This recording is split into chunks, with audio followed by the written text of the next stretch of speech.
En 2010, une équipe sortie de nulle part écrasait l'Europe.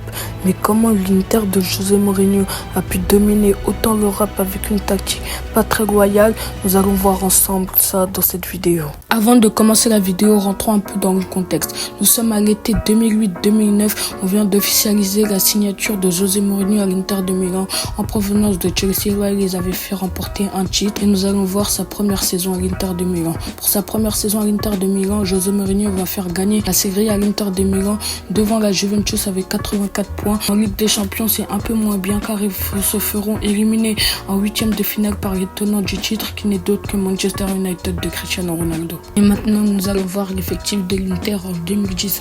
Mourinho va nous aligner en 4-3-3 avec milieu offensif, César au cage, Malcolm Chivu comme latéral, Lando Samuel comme défenseur central, Zanetti, Cambrasso comme milieu et Schneider comme milieu offensif. Et en attaque, nous pouvons retrouver Eto'o, Milito et Pandev. Pour les phases de groupe, l'Inter se trouvera dans le groupe F. L'Inter aura un groupe plutôt simple avec le FC Barcelone, Rubin Kazana et Dynamo Kiev. Ce groupe-là est plutôt simple, ils peuvent se qualifier largement et il y aura un seul club qui pourra leur faire peur, un grand FC Barcelone qui est le tenant au titre de cette Ligue des Champions. Place au premier match contre le FC Barcelone.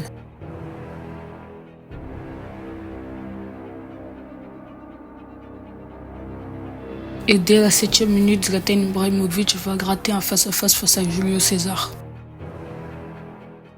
La tête de Lionel Messi qui tombe dans les gants de Julio César.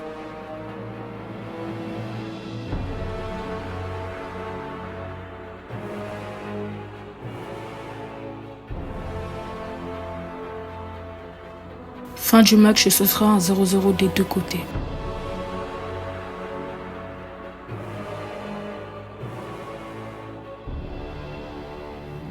Et dès la 11e minute, ouverture du score de Dominiquez pour Rubin Kazan qui fait la surprise aux Milanais.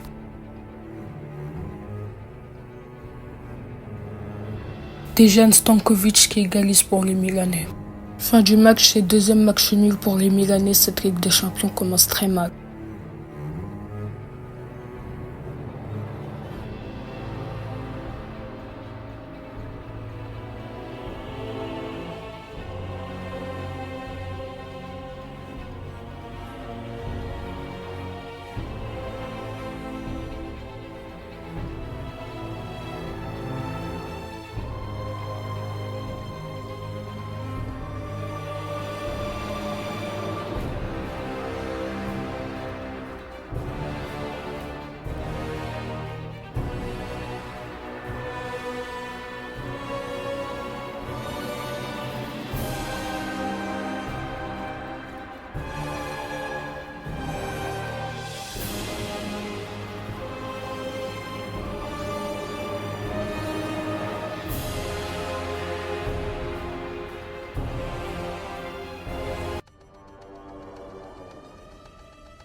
Schneider qui marque à la 89e minute pour permettre à l'Inter de gagner ce match.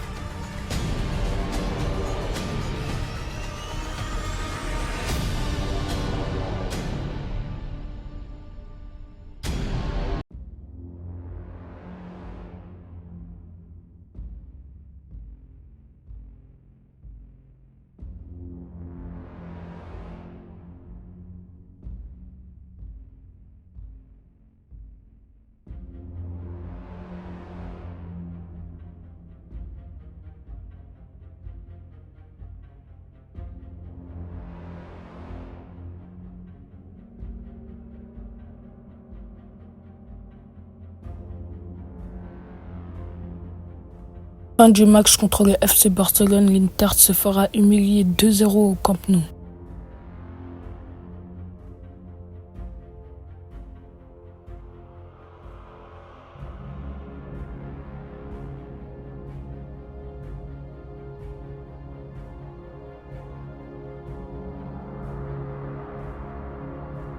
Allez, coup franc pour Super Mario.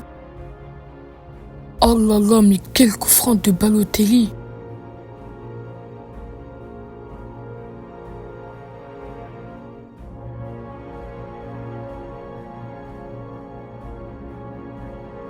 Fin des phases de groupe, l'Inter termine deuxième derrière le FC Barcelone avec 9 points. Nous arrivons pour les huitièmes de finale et l'Inter de Milan va tirer Chelsea, cette belle équipe de Chelsea là. Et il faut le rappeler aussi, José Mourinho a entraîné Chelsea il y a quelques années et aussi Chelsea a été finaliste à la Ligue des Champions 2008. Voici les effectifs. L'effectif de Chelsea, une très bel effectif, 4-3-2-1 pour les servir. Au cage, nous avons Petrovic comme latéral, Livanovic et Cole comme défenseur central, Terry, Carvalho. Et en milieu, nous avons Lampard, Obi Mikel, Ballack. Et en pointe, nous avons Aneka, Malouda et les joueurs vedettes de cette équipe, Drogba.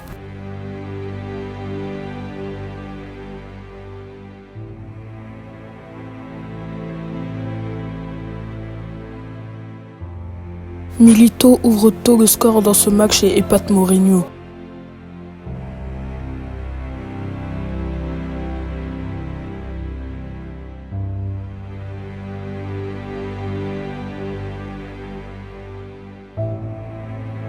Oh là là, mais comment penalty n'a pas été sifflé dans cette action?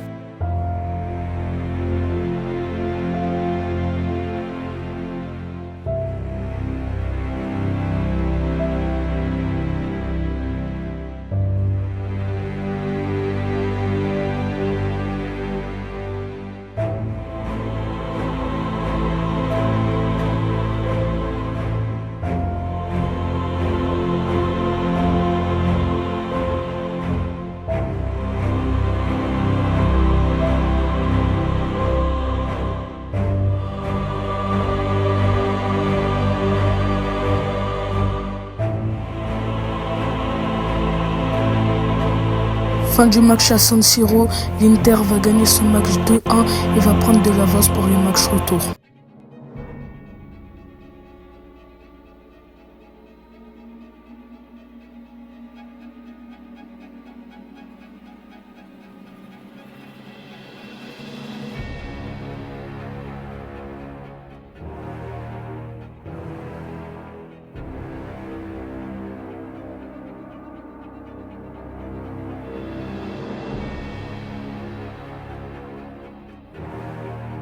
Les Blues ont du mal à faire la différence à Stamford Bridge.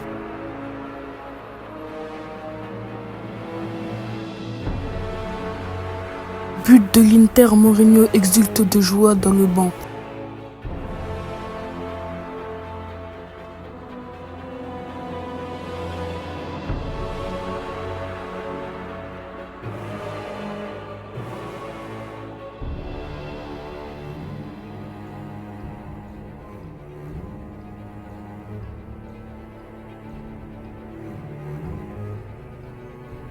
Et fin du match, l'aventure s'arrête là pour les hommes à Carlo Ancelotti et les Interistes filent tout droit en quart de finale. Pour les huitièmes de finale, l'Inter de Milan va tirer le CSKA Moscou.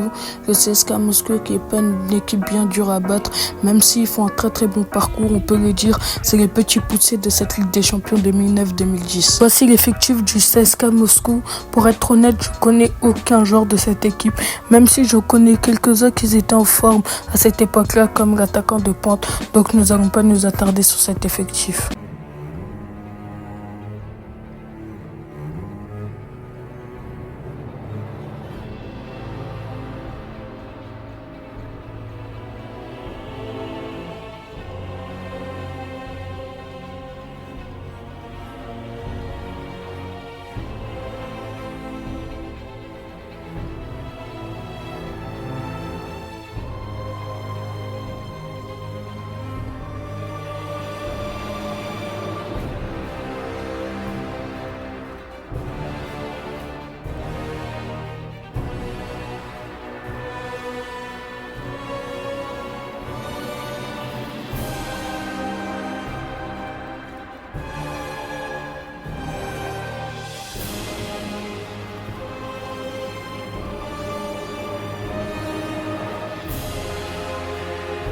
Fin du match contre Moscou, le score restera à 1-0 d'un but de Milito.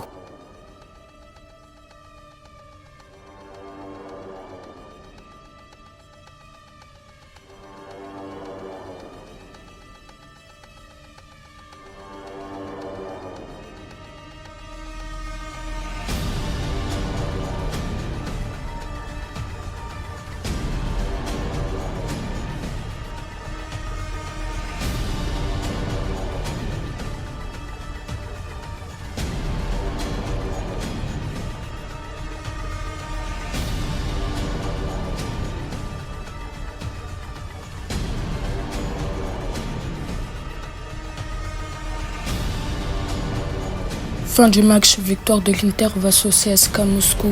Ils sont officiellement qualifiés pour les demi-finales de Ligue des Champions. Pour les demi-finales, l'Inter va affronter une équipe qu'ils avaient déjà rencontrée dans cette compétition-là, aux phases de groupe qui n'est d'autre que le FC Barcelone.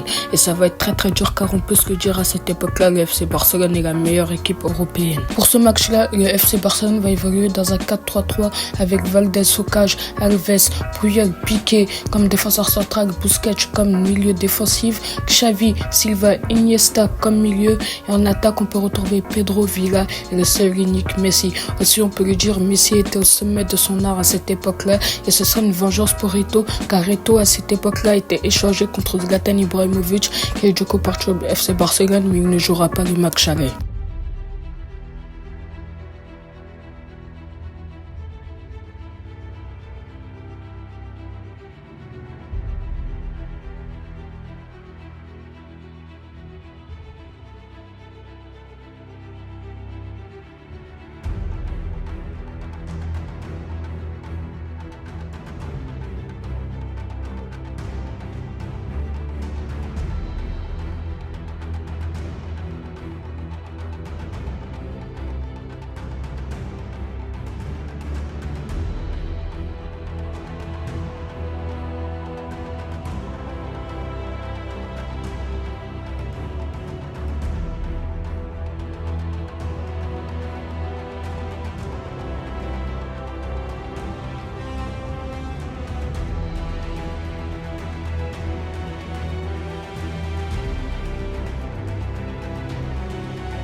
Sur ce match très tendu à San Siro, Inter va réussir à corriger le FC Barcelone 3-0.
fini, c'est la fin du match.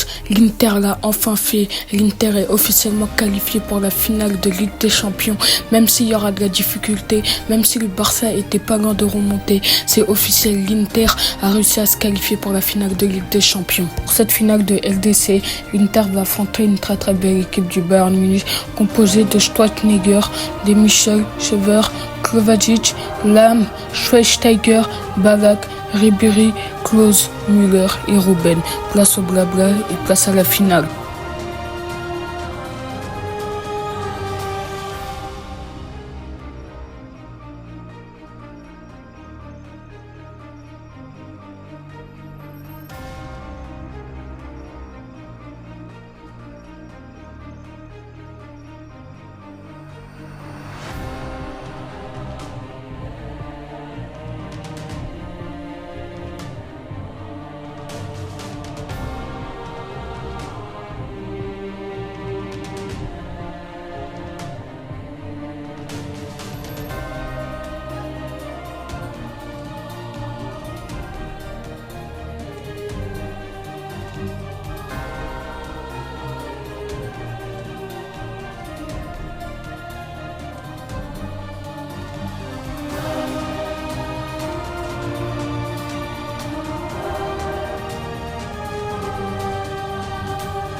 Ça y est, c'est fini, c'est officiel. L'Inter est sur le toit de l'Europe. Mourinho au sommet de son art. Milito est dans les nuages en réalisant un doublé dans cette finale. Ils viennent de réaliser l'un des plus beaux triplés de l'histoire du football. Et aussi l'Inter, faut se le dire, c'est un collectif. Il y a aussi des individualités, mais un collectif magnifique, un coach magnifique. Il faut pas sous-estimer leur parcours, car en demi-finale, ils sortent l'un des plus beaux Barça de l'histoire du football. Et Barcelone aussi était le meilleur club de l'histoire du football à cette époque-là. Et c'était les tenants en titre de cette Ligue des Champions.